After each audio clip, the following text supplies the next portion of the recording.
Hello, my name is Eric Putkonen. Thank you for joining me. Today I'll be talking about spiritual awakening is not painful. This will make more sense as I define terms as we go.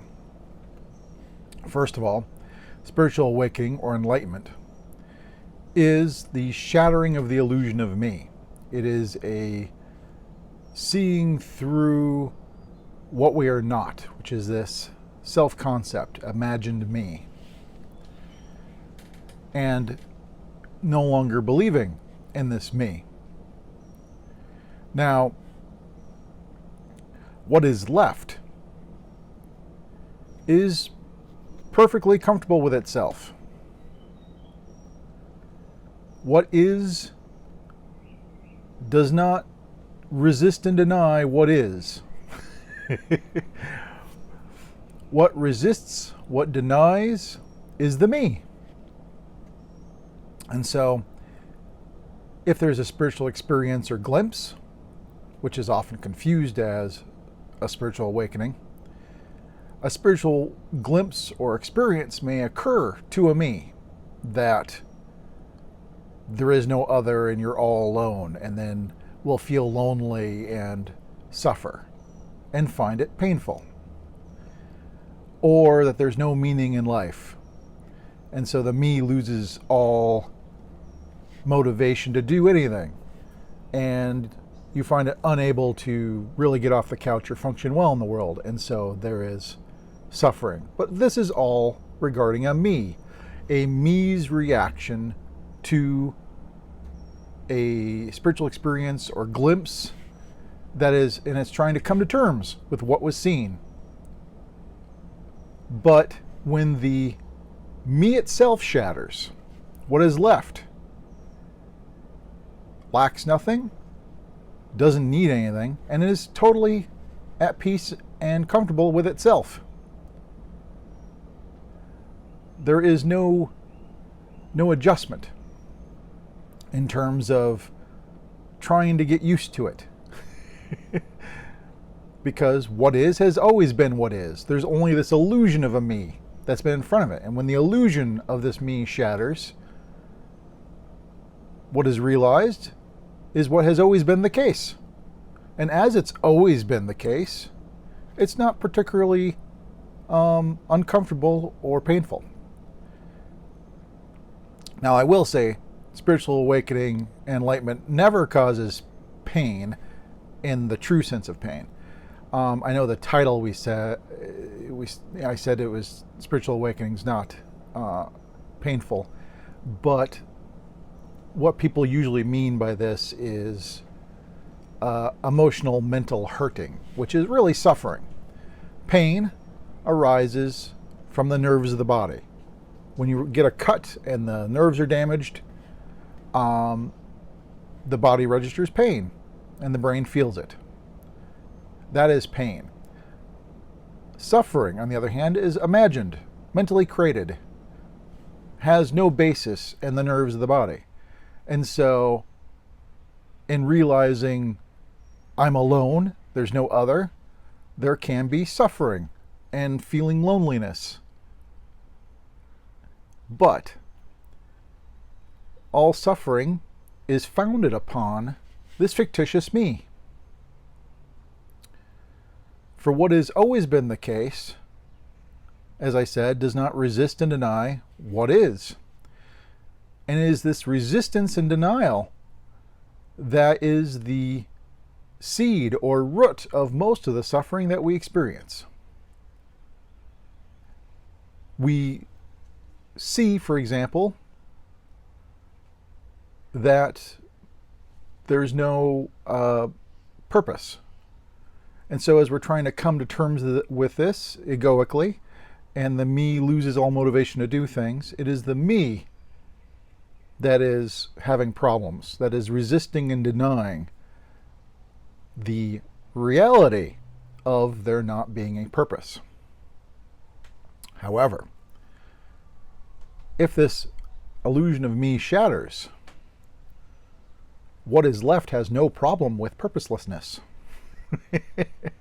Only a me suffers and struggles with coming to terms with purposelessness. And so I would say true spiritual awakening causes neither pain nor suffering. Definitely no pain, because the nerves of the body aren't triggered through damage of the body. Because what is spiritual awakening or enlightenment other than seeing what is as it is?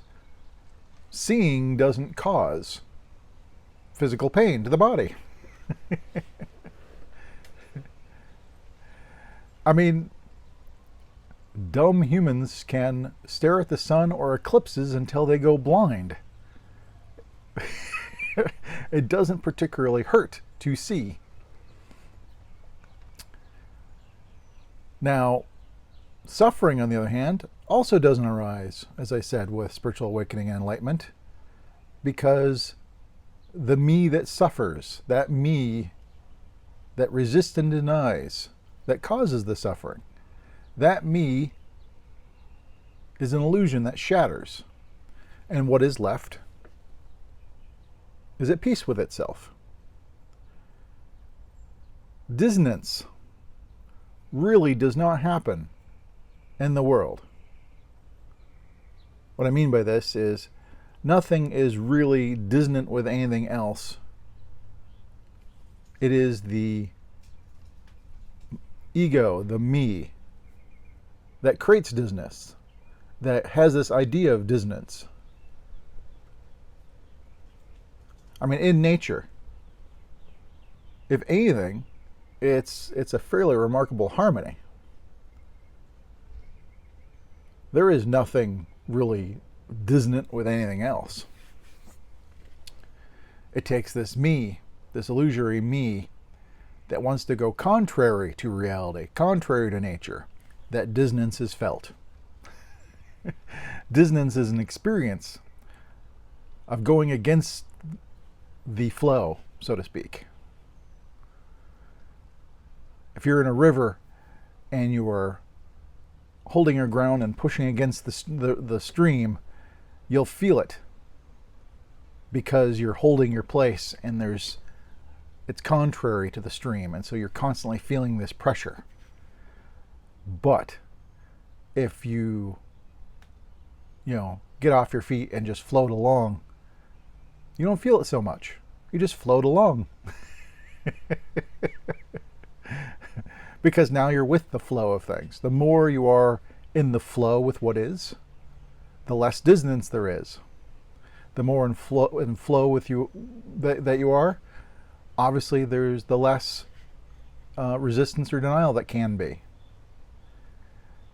And nothing is more in harmony with itself than what is. That is reality. That is truth. What is in harmony with itself. And so when the illusions that we've lived under are ripped away, because I know many have talked about, there's this pain when everything that you've ever believed and all the rules of society and everything are ripped away and seen as illusions. This is only a problem for a me that thinks there should be something to hold on here, that there should be some truth in here somewhere, that it shouldn't be just all illusion. Only a me has a problem with this. However, when the illusion of me shatters, life is seen for the game it is. And there's no problem with this. There's no dissonance with this fact. It's always been a game.